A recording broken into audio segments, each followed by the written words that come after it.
12 ശിഷ്യന്മാരും കൂടെയുള്ള മറ്റ് ശിഷ്യന്മാരും. അവർ തനിച്ചായപ്പോൾ യേശുവിനോട് ചോദിക്കുകയാണ്, കർത്താവേ, ഈ ഉപമകളുടെ അർത്ഥം എന്താണ്? എന്തുകൊണ്ടാണ് നീ ഉപമകളിലൂടെ സംസാരിക്കുന്നത്? നിനക്കല്ലാതെ നേരിട്ടങ്ങ് സംസാരിച്ചാൽ പോരെ? അതിൻ്റെ മറുപടിയാണിത്. അവൻ പറഞ്ഞു, ദൈവരാജ്യത്തിൻ്റെ രഹസ്യം, സീക്രട്ട് അല്ല, മിസ്റ്ററി.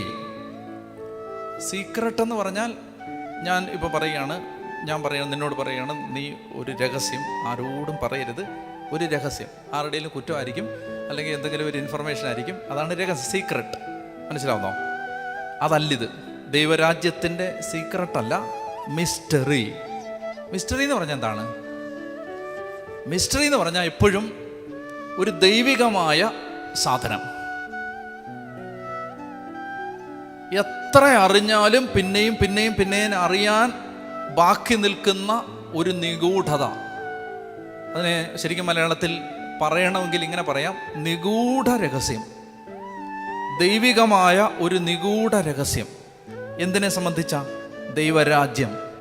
ഇതെല്ലാം കർത്താവ് പറഞ്ഞിട്ട് ഏതാണ്ട് 2000-ഓളം വർഷങ്ങളായിട്ടും ഇന്നും ദൈവരാജ്യം എന്താ എന്ന് ചോദിച്ചാൽ പൂർണ്ണമായൊരർത്ഥത്തിൽ ആർക്കും പറയാൻ പറ്റിയിട്ടില്ല. അവിടുന്ന് ഇവിടുന്നൊക്കെ ഞാൻ ഈ ദൈവരാജ്യം എന്താണെന്ന് മനസ്സിലാക്കാൻ വേണ്ടി ഞാൻ വായിച്ചതിന് കണക്കില്ല. സത്യസന്ധമായിട്ട് പറയാം. ചോദിച്ചതിന് ഞാൻ കോതമംഗലത്തുള്ള ഒരു അച്ഛൻ ദൈവരാജ്യത്തെക്കുറിച്ച് പുസ്തകം എഴുതിയിട്ടുണ്ടെന്ന് പറഞ്ഞിട്ട് അച്ഛനോട് സംസാരിച്ചു.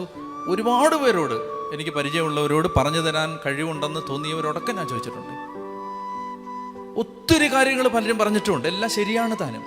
പക്ഷെ ദൈവരാജ്യം എന്താന്ന് ഇന്നും പൂർണ്ണമായിട്ട് ആർക്കും പറയാൻ പറ്റിയിട്ടില്ല. കണ്ടോ, ദൈവരാജ്യത്തിൻ്റെ നിഗൂഢ രഹസ്യം. കർത്താവ് പറയാണ്, അത് നിഗൂഢ രഹസ്യമാണ്. ആർക്കാ അത് വെളിപ്പെട്ട് കിട്ടാൻ പോകുന്നത്? പെട്ടെന്നൊന്നും കിട്ടില്ല. പതുക്കെ ശിഷ്യത്വത്തിൻ്റെ, ഈശോയെ അനുഗമിക്കുന്നതിൻ്റെ, ഈശോയെ സ്നേഹിക്കുന്നതിൻ്റെ ആഴം ഇങ്ങനെ കൂടുന്നതിനനുസരിച്ച്. നിങ്ങൾക്കറിയോ, ആവിലാല അമ്മ ത്രേസ്യ ഭയങ്കര ലോകത്തിൻ്റെ കണക്കനുസരിച്ച് വലിയ സ്കോളറൊന്നുമല്ല. പക്ഷേ കത്തോലിക്ക തിരുസഭ വേദപാരംഗത എന്നാ വിളിക്കുന്നത്. വലിയ ഡോക്ടർ ഓഫ് ദ ചർച്ച്, വലിയ പണ്ഡിതന്മാരുടെ കൂട്ടത്തിലാണ് ഈ പാവപ്പെട്ട സിസ്റ്ററിനെ വെച്ചിരിക്കുന്നത്. എന്തുകൊണ്ടെന്നറിയാം? മറ്റാർക്കും വെളിപ്പെട്ട് കിട്ടാത്ത നിഗൂഢ ദൈവിക രഹസ്യങ്ങൾ ഈ സിസ്റ്ററിന് വെളിപ്പെട്ട് കിട്ടി. എപ്പോഴാണ് വെളിപ്പെട്ട് കിട്ടിയേ? കുറച്ച് ആഴത്തിൽ കർത്താവിനെ സ്നേഹിക്കാൻ തുടങ്ങിയപ്പോൾ. അപ്പോൾ മനസ്സിലാവുന്നുണ്ടോ? അത് ആ നിഗൂഢ രഹസ്യങ്ങളാണ്, ദൈവരാജ്യത്തിൻ്റെ നിഗൂഢ രഹസ്യങ്ങൾ. കർത്താവ് പറയാണ്, ദൈവരാജ്യത്തിൻ്റെ രഹസ്യം നിങ്ങൾക്കാണ് നൽകപ്പെട്ടിരിക്കുന്നത്. പ്രശ്നം അവിടെങ്ങല്ല. പുറത്തുള്ളവർക്ക് എല്ലാം കഥകളിലൂടെ, ഉപമകളിലൂടെ മാത്രം. പുറത്തുള്ളവരെന്ന് പറഞ്ഞാൽ ആരാ? ഏറ്റവും ക്ലോസ് ആയിട്ട് കർത്താവിനെ അനുഗമിക്കാൻ ഇഷ്ടമില്ലാത്തവർ, അതാണ് പുറത്തുള്ളവർ. പള്ളിയിലൊക്കെ വരുന്നവരാണ്, കുർബാനയ്ക്കൊക്കെ വരുന്നവരാണ്. പക്ഷേ നേരത്തെ പറഞ്ഞ പോലെ പല ഇൻട്രസ്റ്റാണ് വരുന്നതിൽ. കർത്താവിനെ അങ്ങ് അന്ധമായി കണ്ണും പൂട്ടി സ്നേഹിക്കാൻ പറ്റുന്നൊരു സ്നേഹമൊന്നും ഇല്ലാത്ത ആളുകൾ, പുറത്തുള്ളവർ. അവർക്കെല്ലാം ഉപമകളിലൂടെ മാത്രം. കുഴപ്പിക്കുന്ന വചനം അടുത്താണ്. എന്തിനാണ് അങ്ങനെ ഉപമകൾ അവരോട് ഞാൻ പറയുന്നത്? അതിൻ്റെ കാരണം, അവർ കണ്ടിട്ടും കാണാതിരിക്കാനും, കേട്ടിട്ടും ഗ്രഹിക്കാതിരിക്കാനും, അങ്ങനെ അവർ മനസ്സ് തിരിഞ്ഞ് മോചനം പ്രാപിക്കാതിരിക്കാനും. കർത്താവേ, മനസ്സിലാവുന്നില്ല. സത്യം പറഞ്ഞാൽ കർത്താവ് എന്താ പറയണ്ടേ? എല്ലാം ഞാൻ അവർക്ക് മനസ്സിലാക്കി കൊടുക്കും. കാരണം എന്താണ്? അവർ കണ്ടിട്ട് ശരിക്ക് കാണണം, കേട്ടിട്ട് ശരിക്ക് ഗ്രഹിക്കണം. എന്നിട്ടവർ മനസ്സ് തിരിഞ്ഞ് മാനസാന്തരപ്പെട്ട് പാപമോചനം പ്രാപിച്ച് രക്ഷ പ്രാപിക്കണം. അങ്ങനല്ലേ പറയണ്ടേ? അതിന് പേര് ഇങ്ങനെ എന്തിനാ പറഞ്ഞേ? ഇതന്നത്തെ പ്രശ്നം.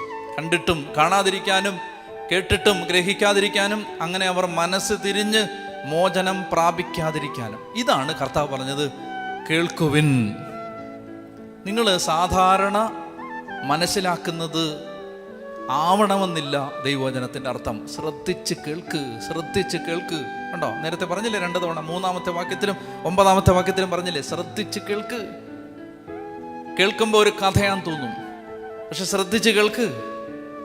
നിങ്ങൾ കേൾക്കുന്ന അല്ല ഇതിൻ്റെ അർത്ഥം, കേൾക്കുന്നതിനപ്പുറത്ത് അർത്ഥമുണ്ട്. ശ്രദ്ധിച്ച് കേൾക്ക്. ഇത് ഒന്നാമതായിട്ട് നമ്മളെ മനസ്സിലാക്കി തരേണ്ടതെന്നറിയാം, ഈ ബൈബിളിനെ നമ്മൾ സമീപിക്കുന്ന ഒരു മനോഭാവം മാറണം. കാഷ്വലായ ഒരു ബുക്കായിട്ട് ഇതിനെ എടുക്കരുത്, ലാഘവ ബുദ്ധിയോടെ ഇതിനെ എടുക്കരുത്. നമ്മൾ വായിച്ചിട്ടുള്ളതല്ലേ, നമ്മൾ കേട്ടിട്ടുള്ളതല്ലേ, നമ്മൾ എത്ര വായിച്ചിട്ടുണ്ട്, അങ്ങനെ എടുക്കരുത്. ഇത് ഇങ്ങനെ ഓരോ വാക്യം വായിക്കുമ്പോഴും സൂക്ഷിച്ച്, ശ്രദ്ധിച്ച്, ചോദിച്ച്, ദാഹിച്ച് ചോദിക്കണം. അവിടെയാണ് ഈ നിധി പുറത്തു വരുന്നത്.